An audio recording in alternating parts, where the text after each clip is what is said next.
Stories unit channel में खुश आमदीद। अम्मा ने जब अपना इरादा जाहिर किया तो मैं भड़क उठी। क्या हो गया है माँ? क्यों बेटी, इसमें कौन सी बात हो गई? क्या मैं गैर शरई, गैर अखलाकी और गैर कानूनी हरकत कर रही हूँ? वो तो ठीक है अम्मा के इनमें से कोई बात नहीं, लेकिन हमारा मुआशरा क्या सोचेगा? मोहल्ले वाले क्या सोचेंगे? खानदान वाले क्या कहेंगे? अम्मा, किसी को भी कुछ कहने का हक नहीं है क्योंकि हम किसी के मोहताज नहीं हैं।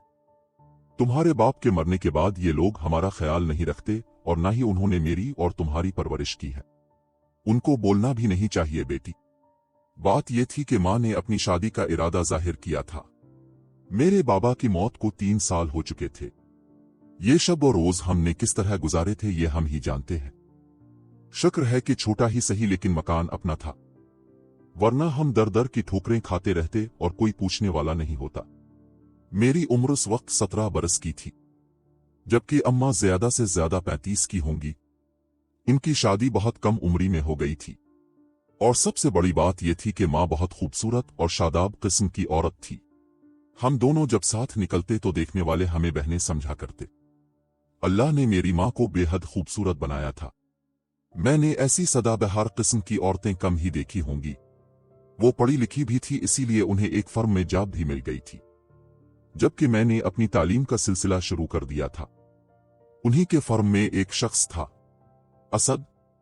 उसने माँ को शादी की ऑफर कर दी थी और माँ भी इस शादी के लिए सीरियस हो गई थी। वैसे तो ये कोई गलत बात नहीं थी, लेकिन फिर भी वही मुआशरा। मैंने एक बार फिर माँ को समझाया, देखो अम्मा, बात यह है कि जब तुम शादी करोगी तो सब यही कहेंगे कि जवान लड़की घर में बैठी हुई है और माँ को शादी की सूझ गई है। बेटा, मैं ये शादी अपने शौक के लिए नहीं बल्कि तुम्हारी बेहतरी के लिए कर रही हूँ। पहली बात तो ये कि घर में मर्द का होना बहुत जरूरी होता है। 1000 तरह की बलाएं कट जाती है। लोग इस घर की तरफ मैली निगाह से नहीं देखते। मेरा मतलब है कि मर्द घर का मुहाफिज होता है। और दूसरी बात यह है कि तुम्हारी शादी के अखराजात कहां से पूरे होंगे? इसके लिए असद ने कहा है कि यह जिम्मेदारी खुद इसकी होगी।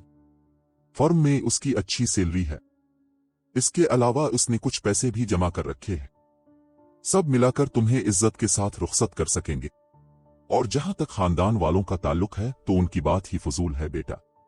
मैं समझ गई कि माँ ने मुस्तहकम इरादा कर लिया है और मेरे समझाने पर भी कुछ नहीं होगा। अब मैं इन पर ज्यादा जोर भी नहीं डाल सकती थी। इसके अलावा वो समझदार और पढ़ी लिखी भी थी। उन्होंने कुछ सोच कर ही फैसला किया होगा ना। लेकिन मैंने इतना जरूर कहा, माँ ठीक है, मैं अब कुछ नहीं कहूंगी, लेकिन कम से कम इतना तो करो कि इस मकान को किराए पर दे दो। हम कहीं और शिफ्ट हो जाते हैं। हाँ, ये हो सकता है। माँ ने मेरी तायद की। कुछ और तो नहीं कहना है तुम्हें? सिर्फ एक बात और अम्मा, मैं इस शख्स से जरूर मिलना चाहूंगी जो तुम्हारी जिंदगी में शामिल होने जा रहा है। सिर्फ मेरी नहीं, तुम्हारी जिंदगी में भी। माँ ने कहा, तुम इसका इसी तरह एहतराम करोगी जिस तरह अपने बाबा का करती थी, क्योंकि वो बहुत अच्छा आदमी है। इसे मालूम है कि तुम मेरी जवान बेटी हो। इसके बावजूद वो मुझसे शादी करके हमें सहारा देने को तैयार है। फिर एक दिन असद हमारे घर आ गया। माँ ने इसे चाय पर मदऊ किया था। उसे देखकर मैं तो दंग ही रह गई थी। वो एक जवान आदमी था और खासा माकूल सूरत, यानी वो ऐसा आदमी था जिसके लिए कोई भी कनवारी लड़की का रिश्ता आ सकता था। लेकिन वो माँ से शादी करना चाह रहा था, जो एक बेवा थी और जिसकी बेटी 17-18 बरस की हो चुकी थी। ये बात बहुत हैरत की थी। मेरे अंदाजे के मुताबिक वो माँ से कम 10-12 साल छोटा होगा। अम्मा उसके आगे पीछे बिछी जा रही थी। वैसे भी वो एक माकूल और मुहज्जब इंसान दिखाई दे रहा था। उसने बड़े सलीके और तहजीब के दायरे में रहते हुए मुझसे बातें की थी। मेरी तालीम वगैरह के बारे में मुझसे पूछ रहा था। मेरा दिल चाहा कि इससे पूछूं कि आखिर वो मेरी माँ से क्यों शादी कर रहा है। सच तो यह है कि यह सब मुझे बहुत बुरा लगा था। इसके जाने के बाद अम्मा ने जब इसके बारे में मेरी राय दरियाफ्त की तो मैंने कहा, नहीं अम्मा, ये शादी नहीं होनी चाहिए। नहीं होनी चाहिए। पर वो क्यों बेटा? क्योंकि इस शादी के बाद अफवाहों और शक के 1000 पहलू निकल आएंगे अम्मा। हाँ, अगर कोई उम्र रसीदा आदमी होता तो फिर कोई मजाका नहीं था। लोग 1000 तरह की बातें बनाएंगे, तुम्हारा मजाक उड़ाया जाएगा और सबसे खतरनाक बात यह है कि मैं बदनाम हो जाऊंगी अम्मा। क्यों बेटा, इसमें तुम्हारी क्या बदनामी होगी? अम्मा, तुम इतनी भोली हो कि ऐसी बातें समझ ना सको। लोग ये कहेंगे कि इस आदमी ने बेटी पर डोरे डालने के लिए मां से शादी कर ली है। मां ये सुनकर खामोश हो गई थी। शायद उन्हें यह एहसास हो गया था कि मैं ठीक ही कह रही हूं। लेकिन कुछ दिनों के बाद उन्होंने फिर वही बात की। यानी वो इस शादी के लिए बेताब थी और उनकी ख्वाहिश थी कि वो हर हाल में शादी कर लें। और जब उनकी जिद बहुत बढ़ गई तो फिर मैंने भी इस शर्त पर इजाजत दे दी कि हम ये मकान बदल लेंगे। हमने वो मकान बदल लिया। अपना मकान किराए पर दे दिया था क्योंकि हमें असद के मकान में शिफ्ट हो जाना था। जो अकेला आदमी था। मैं इस शादी से खुश नहीं थी। हजार तरह के अंदेशे लाहिक हो गए थे। लेकिन मां ने जैसे मुझे मजबूर ही कर दिया था। शादी बहुत सादगी से हुई, जाहिर है हमारी तरफ से सिवाय मेरे और कोई भी नहीं था। जबकि असद की तरफ से इसके कुछ दोस्त जमा हो गए थे। उस वक्त में कुछ अजीब सा महसूस कर रही थी। इस रात बाबा को याद करके बहुत देर तक रोती रही थी। ये आदमी असद किसी तरह भी बाबा का मुकाबला नहीं कर सकता था। वो मुझसे बहुत प्यार करते थे और इस शख्स के प्यार में यकीनन कोई खोट था। वरना कौन लड़का अपने से इतनी बड़ी औरत से शादी करता है, चाहे वो जैसी भी हो। दूसरी सुबह में अपने कमरे से बाहर ही नहीं निकली। अजीब तरह की शर्मिंदगी हो रही थी। खुद अम्मा ही नाश्ते के लिए बुलाने आई थी। नहीं अम्मा, मैं नाश्ता नहीं करूंगी, जरा भी ख्वाहिश नहीं है। बेवकूफ ना बनूं। कब तक भूखी रहोगी बेटा, और असद भी तुम्हें बुला रहे हैं।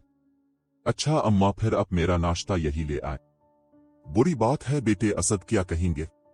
आ जाओ, शाबाश। और मैं मां के मजबूर करने पर उनके साथ नाश्ते की मेज पर आ गई। असद मेरा इंतजार ही कर रहा था। उसने बड़ी भरपूर निगाहों से मेरी तरफ देखा, फिर बहुत नर्म लहजे में पूछा, तुम्हारी तबीयत तो ठीक है ना नीलोफर? जी हां ठीक है। क्या तुम मुझसे नाराज हो? उस वक्त तो मैं भड़क उठी। कैसी बात कर रहे हैं आप? नाराज होने या ना होने का दारोमदार तो ताल्लुक पर होता है। जब मेरा अब से कोई ताल्लुक ही नहीं है तो फिर मैं क्यों नाराज होने लगी? इसके चेहरे का रंग बदल गया था। मां ने मुझे टोक दिया, नीलोफर ये तुम क्या कह रही हो? तुम्हें ऐसा नहीं कहना चाहिए। नहीं, अब कुछ न कहीं, असद ने मां से कहा। नीलोफर की कश्मकश को मैं समझ रहा हूं। उसने जो कुछ भी कहा है ये एक फितरी रद्दे अमल है, इसलिए इसे मना न करें। लेकिन नीलोफर, कुछ दिनों के बाद खुद एहसास हो जाएगा कि मैं किस नेचर का इंसान हूं। मैं अब वहां नहीं बैठ सकती थी, इसलिए उठकर अपने कमरे में आ गई। मेरी आंखें फिर भर आई थी। मैंने कभी सोचा भी नहीं था कि हमारी जिंदगी में ऐसे लम्हे भी आएंगे। घर की फिजा कशीदा सी हो गई थी। मैं अपने आप को बहलाने और मसरूफ रखने के लिए एक स्कूल में मुलाजमत कर चुकी थी। स्कूल से वापस आकर मैं अपने कमरे में बंद होकर रह जाती। मेरी कोशिश यही होती थी कि मैं असद के सामने ना आया करूं। हालांकि अभी तक ऐसी वैसी कोई बात नहीं हुई थी जिससे इसकी नीयत का अंदाजा हो सकता था। लेकिन न जाने क्यों वो जब मेरे सामने आता मुझे अपने जिस्म पर उसकी निगाहें मंडलाती हुई महसूस हुआ करती। मां ने मुझे मेरे हाल पर छोड़ दिया था। दोनों बहुत खुश थे। एक साथ दफ्तर जाना, एक साथ दफ्तर से वापस आना, फिर शाम के वक्त कहीं तफरी के लिए चले जाना। मां को तो जैसे नई जवानी मिल गई थी। शब और रोज उसी तरह गुजरते रहे कि एक दिन एक अजीब बात हो गई। मैं ये नहीं कह सकती कि ये सब कुछ मां ने जानबूझकर किया या वो इत्तेफाकन घर से बाहर थी, वरना अब तक मां ने मुझे असद के साथ घर में अकेला नहीं रहने दिया था। लेकिन इस शाम वो घर में नहीं थी और मैं अपने कमरे में थी जब दरवाजे पर होने वाली दस्तक ने मुझे चौंका दिया। दरवाजा खोला तो असद खड़ा था। शायद वो कहीं बाहर से आया था। तुम्हारी मां कहाँ है? पता नहीं, मैं नहीं जानती। मैं अपने कमरे में थी। क्या तुम मेरे लिए चाय बना दोगी? आज मेरे सर में बहुत दर्द हो रहा है। अगर तुम्हारी मां होती तो शायद मैं तुम्हें कभी जहमत नहीं देता। ओके। मैं सामने से साइड पर होगी थी। दिल चाहा कि मैं दोबारा दरवाजा बंद करके बैठ जाऊं। ज्यादा से ज्यादा किया हो सकता था। फिर सोचा कि ये मेरी बुज़दिली होगी। आखिर एक घर में रहना है तो इस तरह कब तक खुद को लिए दिए रखूंगी। इसलिए मैंने इसके लिए चाय बनाई और लाउंज में लेकर पहुंच गई। उसने मुस्कुराकर मेरा शुक्रिया अदा किया। मैं चाय रख के जाने लगी तो उसने आवाज देकर मुझे रोक लिया। नीलोफर जरा मेरी बात तो सुनो। जी फरमाएं। मैं इससे कुछ परे खड़ी हो गई थी। तुम मुझसे नाराज नाराज क्यों रहती हो? नहीं तो ये मेरी आदत है, मैं जरा तन्हाई पसंद हूं। 2 मिनट के लिए बैठ जाओ, तुमसे एक जरूरी बात करनी है। उसने सामने वाले सोफे की तरफ इशारा करते हुए कहा। मैं इसके सामने बैठ गई। वो कुछ देर तक मेरी तरफ देखता रहा, फिर धीरे से बोला, देखो नीलोफर, ये दुरुस्त है कि जो कुछ हुआ है वो जरा मुख्तलिफ है, लेकिन इसका यह मतलब नहीं कि मुझे शक की निगाहों से देखा करो। मैं चाहे जैसा हूं, बदनीयत और बदफितरत नहीं हो सकता। मेरे और तुम्हारे दरमियान नाम का सही एक रिश्ता तो है। ये रिश्ता एक दूसरे पर एतमाद का होता है।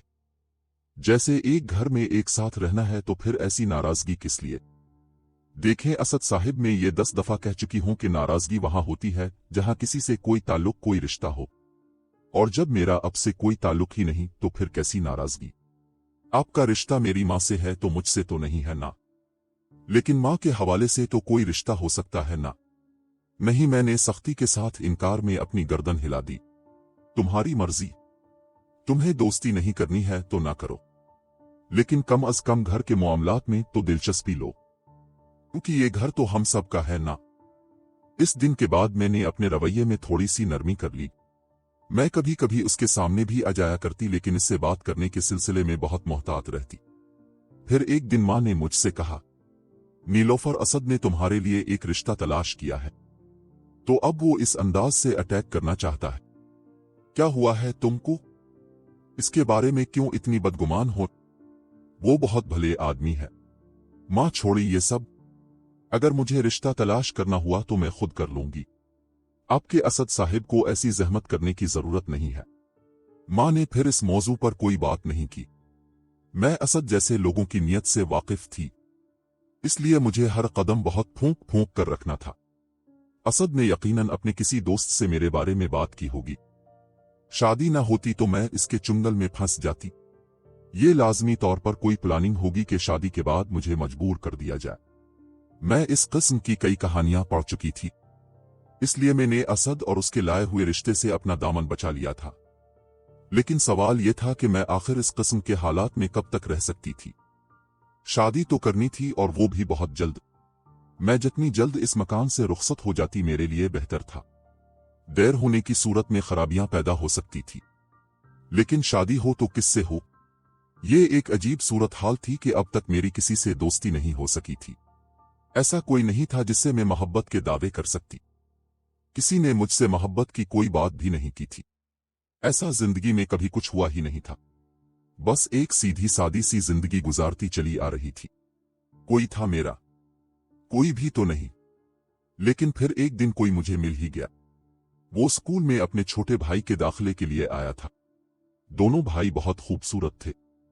छोटे भाई का नाम नवीद था, जबकि इसको लाने वाला बड़ा भाई उबैद, एक खूबसूरत, मुहज्जब और पढ़ा लिखा नौजवान, जिसका लहजा और जिसके अंदाज ये बता रहे थे कि वो एक मुहज्जब इंसान है। उसने मुझे देखा तो सही, लेकिन इन निगाहों की कैफियत सिताइशी थी। इनमें किसी किस्म की हवसा आमियानापन नहीं था। इसके भाई का एडमिशन हो गया था। वो किसी और स्कूल से ट्रांसफर होकर आया था, और वो जिस स्कूल से यहां आया था वो भी शहर का एक बहुत बड़ा और अच्छा स्कूल था। ये मेरी उबैद से पहली मुलाकात थी। मैं घर आकर भी उसके बारे में सोचती रही।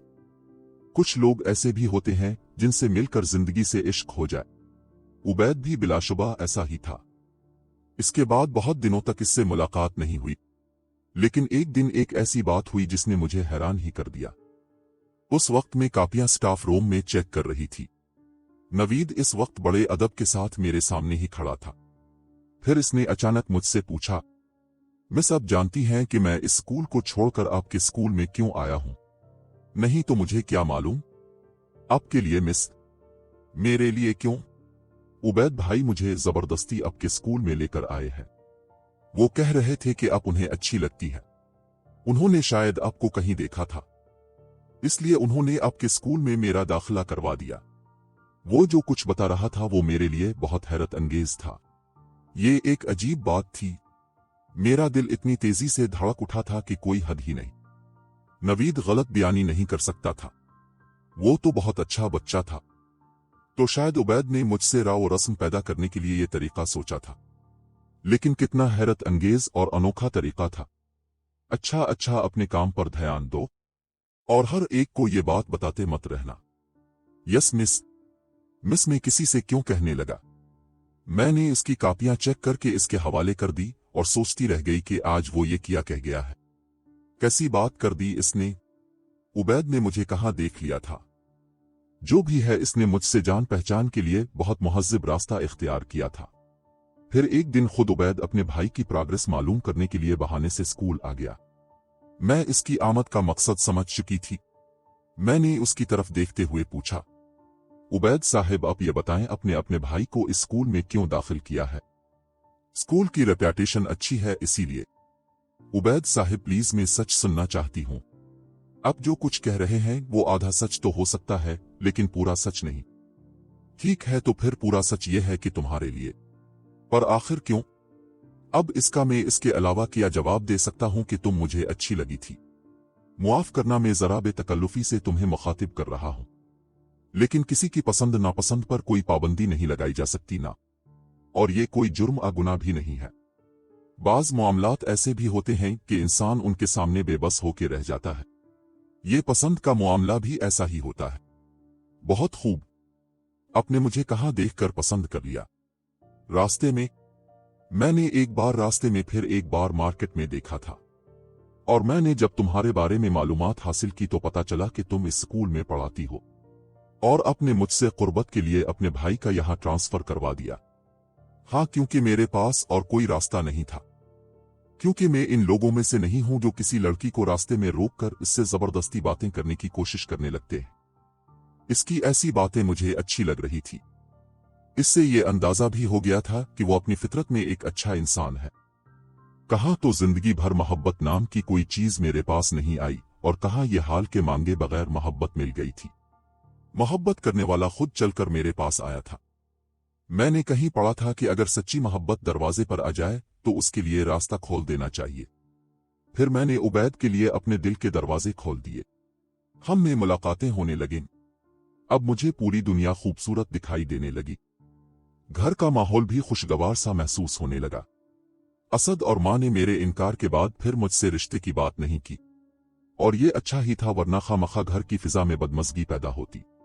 मैं और उबैद पूरी तरह एक दूसरे के हो गए। मैं जैसे जैसे इसके करीब होती जा रही थी वैसे वैसे इसकी खूबियां मुझ पर खुलती चली जा रही थी। उसने आला तालीम हासिल कर रखी थी। एक बहुत बड़ी फर्म में आला उहदे पर था। इसके वालिदैन हयात थे, वो भी पढ़े लिखे थे।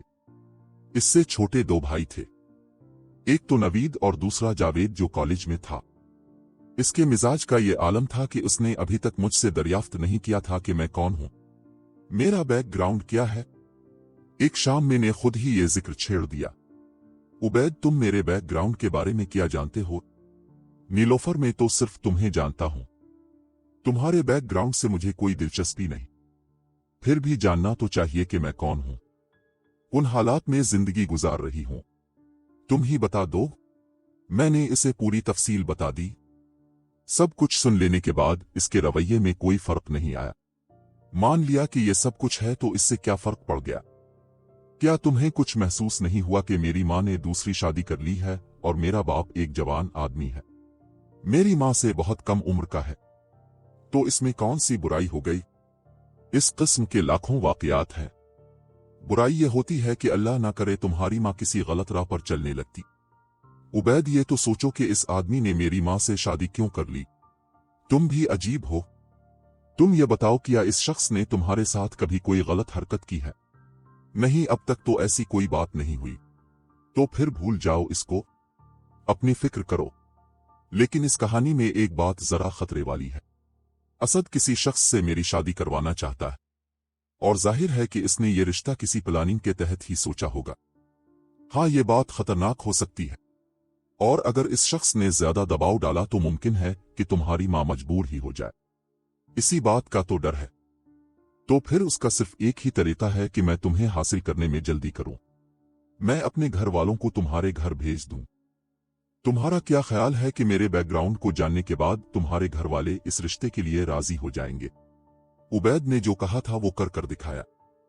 اس نے اپنے گھر والوں کو نہ صرف راضی کر لیا تھا بلکہ وہ پیغام لے کر بھی میرے گھر آ گئے۔